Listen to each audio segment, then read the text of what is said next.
today, guys? Well, we're going to look at 5 unique automatic knives. On the table in front of you, you can see there's 5 of them. We're going to take a look at all of them. They're all a lot of fun. They're all pretty interesting. There's a couple of them that are more unique than others, but we're not going to talk about it here because we just can't. So let's turn it around and let's look at it from above. Y'all, anybody got any quarters? Check it out. I can't make the horse work. I ain't got no change. I give up. I did it for you. Well, like I said in the intro, we are going to take a look at 5 unique automatic knives. Sometimes it's based on deployment, sometimes it's based on looks, sometimes it's based on a bunch of different stuff. But we're just going to jump right into it with this one. This is the ProTech Shaw Skull prototype. So let's get this other stuff out of the way and take a look at this knife. Now, this knife is unique just because of its look. This is a ProTech. It's not so unusual in its, in the way it looks and the fact that this is what a lot of the other ProTechs look like. This one is unique because, one, it's a prototype, and it's the Shaw Skull series, and it came like this. So it came with this inlay, and it came with the lanyard already attached to it and stuff like that. So these were pretty cool. This is my buddy Tino's. He's actually trying to sell this. I've got a couple people that are interested in it, but I may do a sale post on this. But this was the first year that they came out with the Shaw Skull. He got this from Dave at ProTech at the, I can't remember the name of the show, but he said it used to be at the Sierra Club up in like the Los Angeles area. But this is the Shaw Skull prototype 2012. This is a big auto. With all the ProTechs, the action on it is really, really good. Very, very strong spring and snappy action on it. It's done in a matte finish on everything. I'm not such a fan of the matte finish because it does show water stains and fingerprints and stuff like that real easily. And they do have a tendency to get some snail trails on it. So as you can see, it's been lightly carried. It does have a secondary lock on it so that you can prevent deployment. You can lock it there. So these were pretty cool. This has been in Tino's collection since 2012. I've seen this a bunch of times at his house, but this is one of those ones that just is a big, beefy auto that a lot of people would say, oh, that's a tactical folder. This is one of the problems I have with it is I'm always afraid I'm going to close the knife on the lanyard. I've almost done it twice in playing with it at his house a few times. But yeah, really, really good automatic. It is an attractive knife. I would be much more inclined to think that I would want this knife if it was not an auto. If it was just like a button lock flipper, yeah, I'm much more into it. But it is pretty cool. The fact that they provided the lanyard bead and everything with it was pretty cool. These weren't cheap either. These, I think these are going for a pretty penny right now. So there you go. There's your first one, the Shaw Skull prototype. And it's not so much that it's a unique mechanism or anything like that. It's just the configuration it came in. So let's go ahead and get this out of the way and take a look at the next one. So this is the Boker Matic. Now, this is an interesting one because, as you see, it didn't automatically deploy. It's still an auto, but you have to deploy it like that. And then when you get it up there and you lock it over, I'll show you how to do it again, but it's an auto retractor. So you can see it retracts itself. So what you do is, that's the lock position. The knife won't go forward. You kick this over, it unlocks that blade, and you can slide it forward, and then you squeeze that shut, and it locks it. Now, this thing is hazardous because of the shape of it. It does not feel like it's sturdy, or, well, not sturdy, but it doesn't feel safe in hand. I'll show you why in a second. But yeah, to close the knife, you simply slide the scale over, and then close it back, and it locks it. Now, I will say that this knife obviously did not originally marry up like it was supposed to. And then in the production, all they did was they just ground that like, oh, yep, well, it sticks out. Let's just grind it off. So this knife does not have a tip. And that's not that it's been broken off. You can see that in production, it was ground off because it protruded. But yeah, these were, I remember seeing these. These came out about 1989. I think I already said that. But yeah, 1989 was about the time they came out. And I remember seeing these in catalogs, and they never really told you exactly how it worked. And then I got to see one.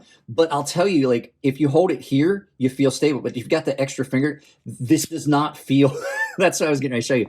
You can get up on it, and then you bump it, and you could retract the blade. So it's not comfortable in hand. It's got a weird shape to it. But these were always unique and interesting. You saw these in the back of gun magazines and knife magazines, and you could, see them. You saw them in your Smoky Mountain Knife Works catalog that came. So these have been around for a long time. I think they're actually discontinued now. But this was done in 700 stainless, made in Argentina for Boker. And you can see, like, they just simply put it together. And that's why I'm saying, like, that's how they just knocked the tip off. And they just ground those chamfers on, because you can see they actually even ground into the screws. So not the greatest production quality on this knife, but it's definitely unique. It's interesting, and I thought it'd be fun to show it in this video. So let's go ahead and move on to the next one. This one is a very high quality knife. This is another one of those dual actions. This is the Diskin Fire, done in Elmax. This is a custom. This is a custom knife. I'm not gonna try and tell you it's not. These were custom. These were very expensive. But as you can see, we've seen these before. This one's got a really, really good shape to it. This one is a hidden bolster or scale activated auto, and you can reverse, because the entire scale is your mechanism, so you can reverse deploy it. And if you hand this to someone, they're not going to know. If you hand this to someone, they're just going to think it's a standard folding knife. This one was done really well, and I did sharpen this for Tino. He wanted a mirror polished edge on this because this was his grail of Diskins. He really, really wanted this. Took him like 3 years to find it. But you can see you've got your umbrella faceted pivot. This is a very, very good knife. And the cool thing, like I said, is this is a knife that you could use as an auto. But if you're carrying this and the police see it, they're not going to know. You're not going to see this. This is a way to carry an auto and not get caught. I'm not trying to tell you to break the law. And the other thing is this is really, really comfortable. But you can't tell. It just looks like a standard thumb stud opening folding knife, which makes it cool. But then, like I said, then you have that hidden deployment on it. There is no button. There is nothing to see. Some of the knives have buttons here. I have another one of these that Tino had as well that is a hidden button.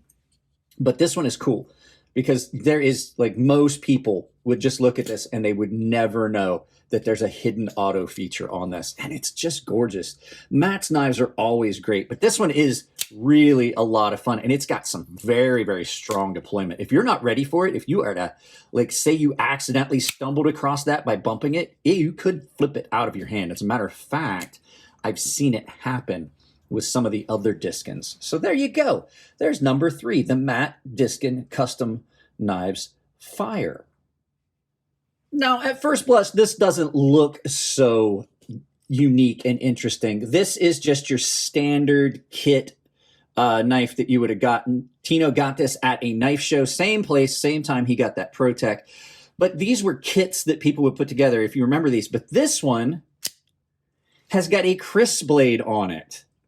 Now, that's what makes it unique. Now, there's a lot of these, but I find it unique that people would go out of their way to find and purchase these crisp blade switchblades. Now, Tino's got 3 of these. One of them is one I gave him. But these were kit knives. They're just your standard Italian push button auto with the lock being your quillion here. Most of them are like that. It's just a little pin that stands up. You can see a little pin right there. This is under spring tension, and when you push down on that, that lifts that out of the way. So when you push the button, you can see it's going to slide in here to that lock. Well, it needs oiled. It slides into that lock, and then you just push that down and lift it up. These were really cool. These, I remember, oh, yeah, it needs oiled. This one definitely needs a little bit of oil. But I remember these kits. I remember being able to order these kits. We did a few of these when I was growing up. We would order the kits, and they basically would come to you, and you had to take the knife back apart, and you had to take the knife back apart and activate the spring, or it would come in pieces, and you would put it together, and you had to peen all these little pins yourself. You could see that these are a lot of this stuff is hand peened. like down in here, and you would put the knife together, and then you would pin the pins over yourself. These were a lot of fun. This kind of takes me back to high school and junior high. They're not super high quality, but they are kind of cool. And the fact that this has this big crisp blade is what makes it unique. So there you go. There's number 4. We have a 5th one coming up, which is definitely the weirdest and most unique. You probably saw it in a short the other day. But yeah, this next one's kind of interesting. So this is the Schrade Knives Schrade Extreme Survival. These were weird because these are not considered a switchblade. They're not, even though that's an auto deployment. These, by the way they were designed, you have a little lock here, and you have this thing here, and you have a side lock. You push on this, you push it forward, and it goes out. This technically falls into the realm of an assisted knife. And it's just I mean, they were really smart about this. This is an auto. But the fact is, since you're not pushing on a detached mechanism, which a switchblade is, which is manipulation through device, a lever, or a button that is separate from the blade, is what falls into the auto category. Your deployment is on the blade. It's attached to the blade. And since you have to manipulate the blade itself through an attached thumb stud, just like an assisted opening, you technically are not using a push button separate to deploy it. You're just manipulating the blade to send it forward. So these are weird, and it's not a very good knife at all. You can see it's all plastic, bad pocket clip.